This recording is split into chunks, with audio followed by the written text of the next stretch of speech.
UFC Atlanta fight night card coming up this Saturday. I'm going to give you a full breakdown starting with the early prelims to the main card. We're going to go through every single fight with a detailed breakdown and prediction of how I think it's going to happen. Obviously, this is entirely biased and I know what I'm talking about, so pay attention for the best picks on YouTube.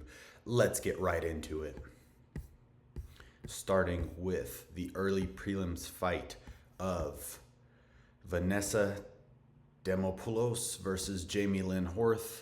I think Jamie Lynn Horth is the bigger fighter, and I think she's going to win. Okay? Now let's get into the real starter. Okay? Angelusa versus Phil Rowe. Now, what we know about these two guys is that Phil Rowe is a bit chinny, and Angelusa can take shots, and he can take shots throughout the entire fight for 3 long rounds. Both guys are ass on the feet. Both guys do not know more than a pull, 1-2, counter, 1-2, leg kick. They're not great. I think Angelusa has a better chin, and for that reason, I'm going to pick him to win by second round TKO. I think when these guys get into a firefight, Angelusa is going to be the one walking away. Both guys suck, so it's really kind of a pick 'em fight.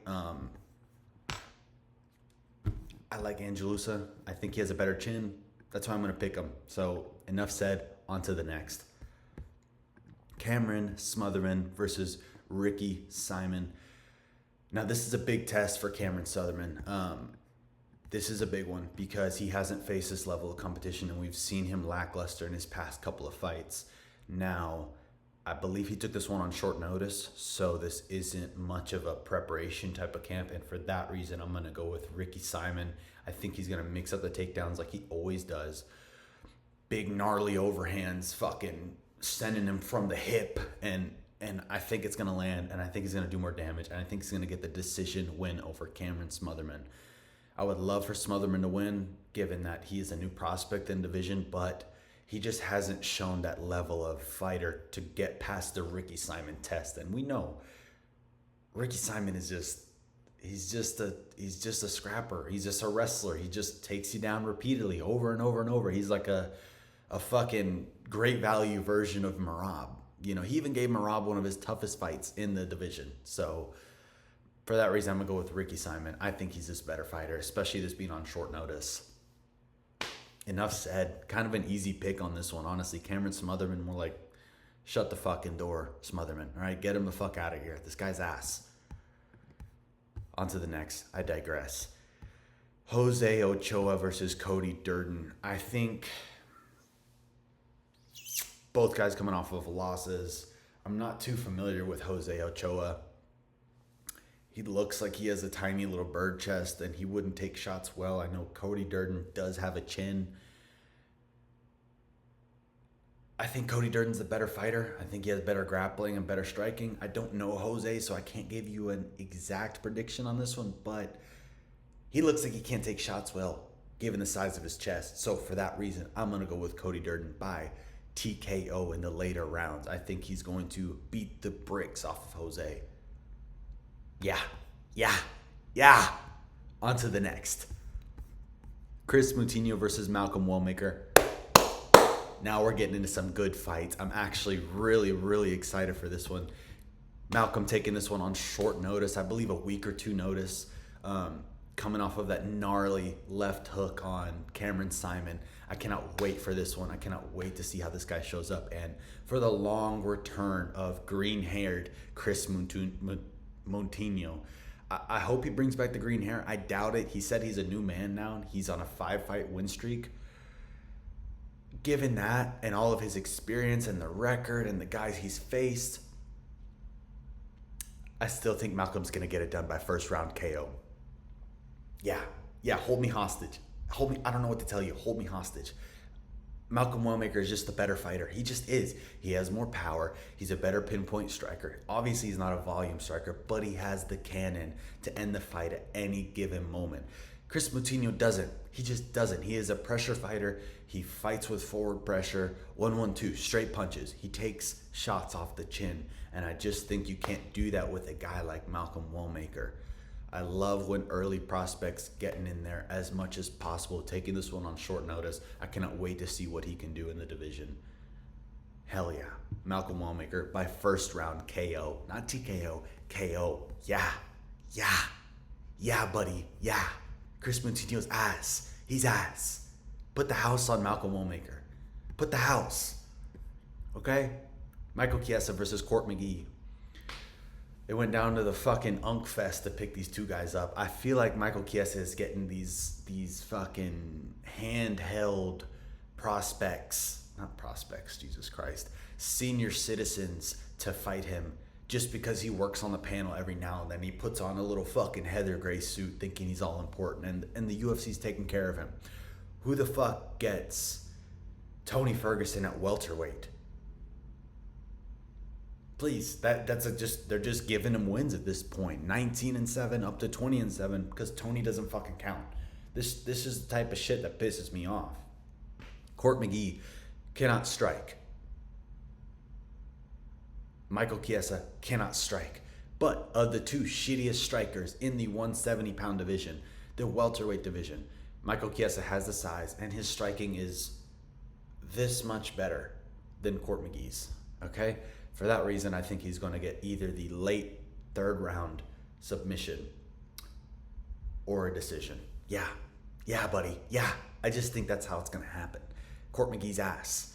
He's like 48 fucking years old. He's got 6 grandkids. Michael Chiesa is working the panel. He's working the fucking panel. He's putting in the hours. That's why he's going to get the fucking win. Yeah. I digress. On to the next. Paul Craig versus Rodolfo Bellato as the prelims headliner. Paul Craig couldn't rip off his fucking shirt, okay, at the ceremonial weigh-ins. He's going to get KO'd in the first round, and I think Rodolfo knows, having herpes in his system with that extra boost of power, he's going to get the first round KO or TKO on Paul Craig. Paul Craig has nothing at middleweight.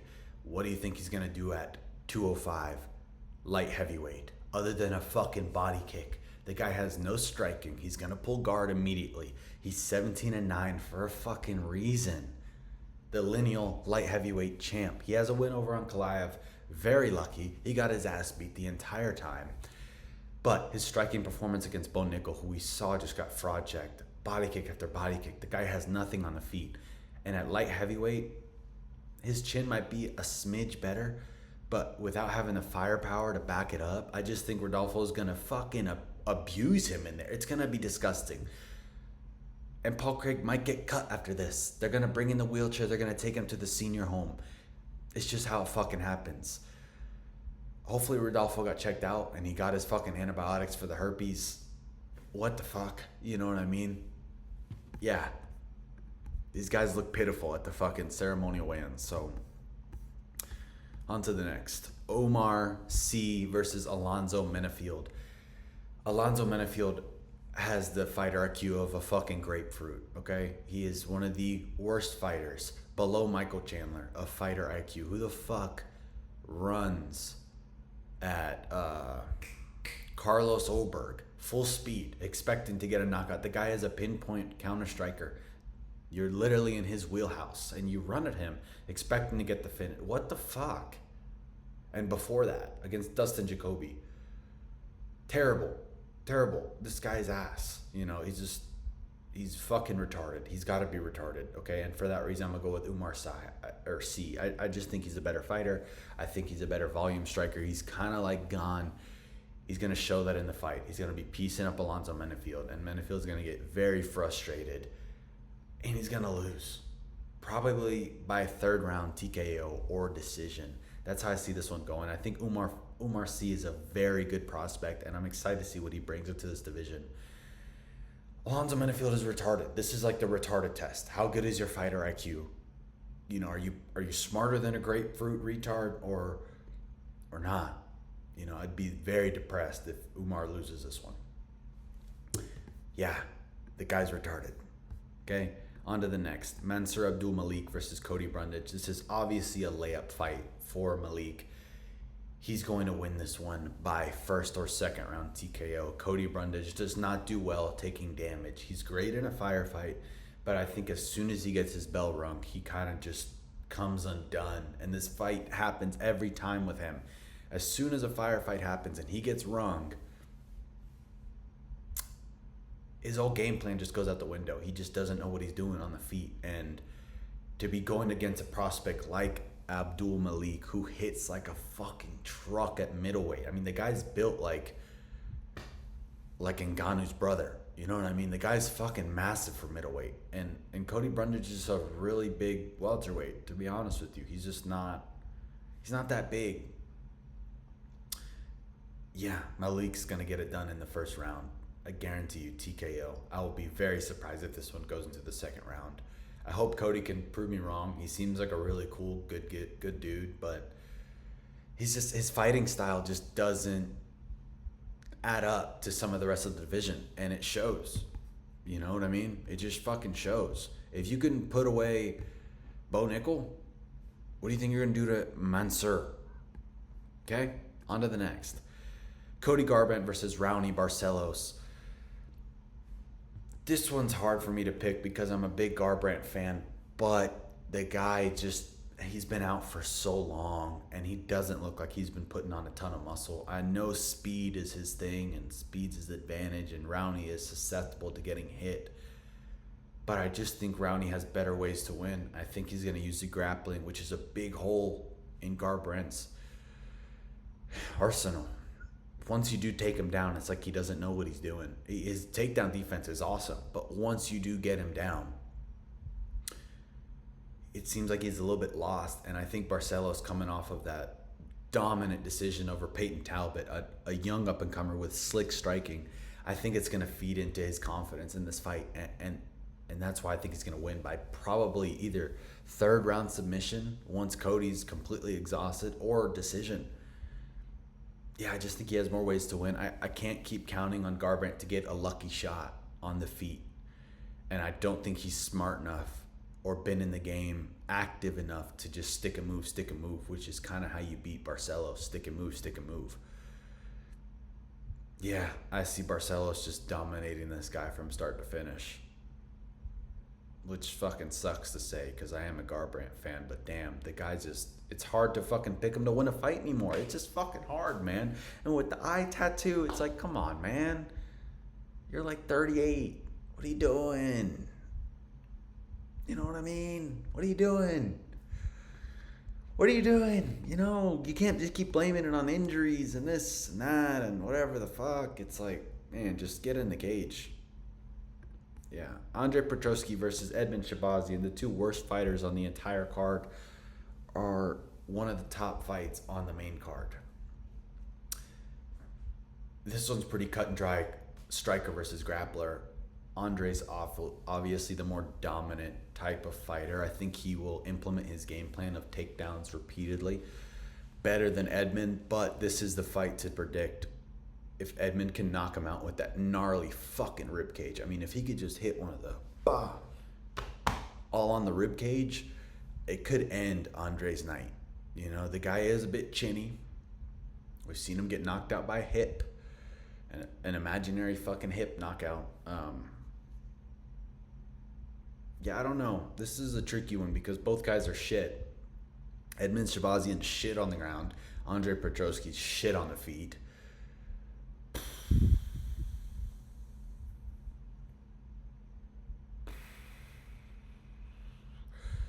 Fuck it, I'm going to go with Edmen. I think Edmen's only way to win is within the first 2 rounds getting that knockout. Pull counter. Because Andres Petroski, his striking is just shit. It's so shit on the feet. It's so bad. It's so fucking bad. I mean, my fucking grandma could do better than him, man. It's like jab, takedown. He throws like 20 fucking strikes a fight. Like, the guy has no volume. He doesn't hide his shots well under his striking. You know, he barely throws any kicks. He's built like a tank, and he has great cardio, but when you're so wrestling heavy, I just think somebody like him who's proven to not really work on his striking is going to ultimately lose against a better striker in Edmen. I think Edmen can get it done with that fucking rib cage, bro. Let's go with Edmond by first or second round TKO. I think he can get it done, man. He's looking better. He's looking more comfortable on the feet. We got to get these grappling heavy losers out of the UFC, man. Rose Namajunas versus Miranda Maverick. We're on to the next one. The Real People's main event. Rose Namajunas. Yeah. Looking like fucking Ashtray from Euphoria, man. Just, what the fuck happened to you, man? I think she's a lot more technical. I think she's a lot better on the feet than Miranda. Miranda is very slow and grappling heavy. She has no finishing capability. But Rose is just a different type of technical fighter, and I think she's going to show that in this fight. It's probably going to be a striking masterclass by Rose Namajunas, but man, what happened to you, Rose?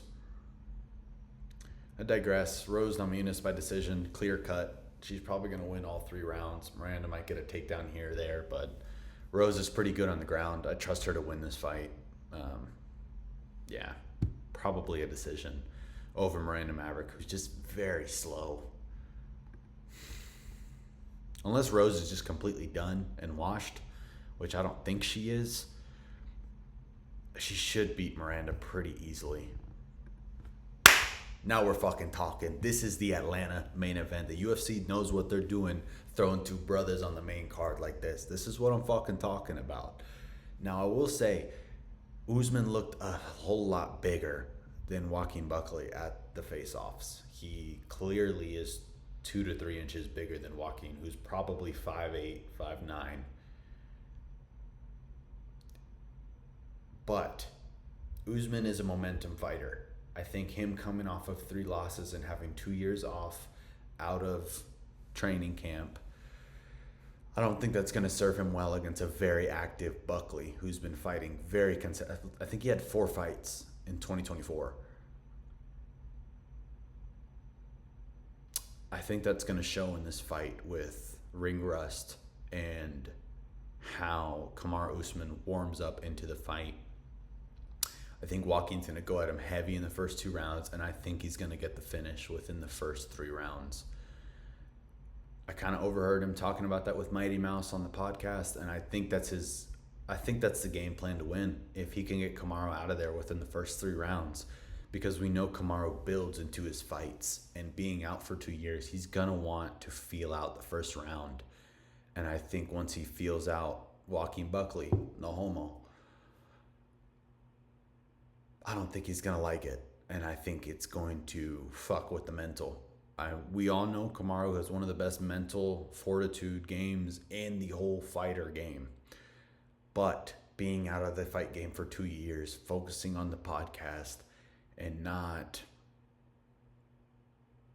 It just feels to me like he's superficially pumping himself up. And I might be wrong. Kamaru Usman has 1,000 ways to win this fight. He can win this fight, especially in the later rounds, which Joaquin Buckley is not too familiar with. He can win this fight. I'm not going to count him out.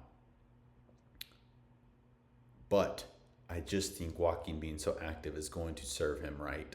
And I think if he goes at Kamaru Usman very strong within the first 3 rounds, he can get the finish.